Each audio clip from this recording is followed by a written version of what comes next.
ফেব্রুয়ারির মধ্যে যদি নির্বাচন না হয়, আমি আজকে প্রেস ক্লাবে বলে যাচ্ছি, আপনারা রাষ্ট্রীয় ক্ষমতায় থাকতে পারবেন না এবং আওয়ামী লীগের চেয়ে কঠিনভাবে বিদায় নিতে হবে।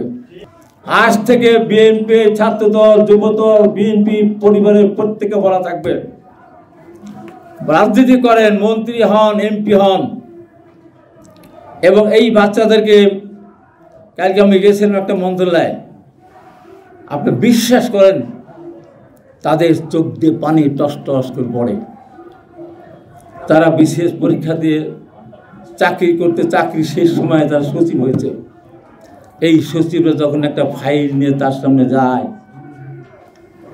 তার আত্মা তখন কি বলে, ডক্টর ইউনূস সাহেব এই অন্যায় আপনি করেছেন, এদেরকে মন্ত্রিত্ব দিয়ে এই যে সিনিয়র বিশেষ ক্যাডারদের অসম্মানিত আপনি করেছেন, আবার এই ছেলেদেরকে দিয়ে আপনি রাজনৈতিক দল গঠন করে আজকে নির্বাচন হবে না এই পর্যায়ে নিয়ে যেতে চাচ্ছেন।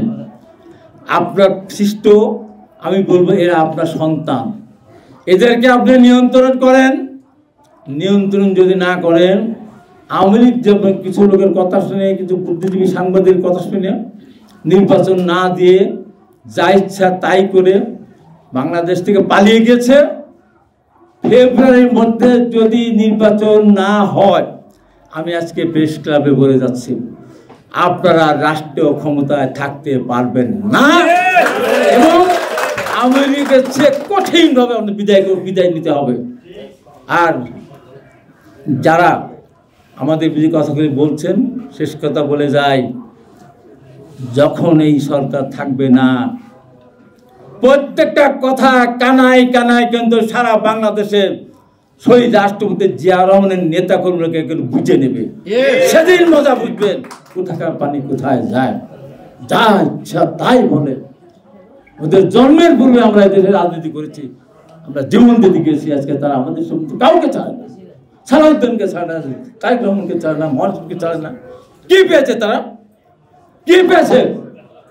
তাই সরকারকে বলবো লাগাম দেন, লাগাম দেন।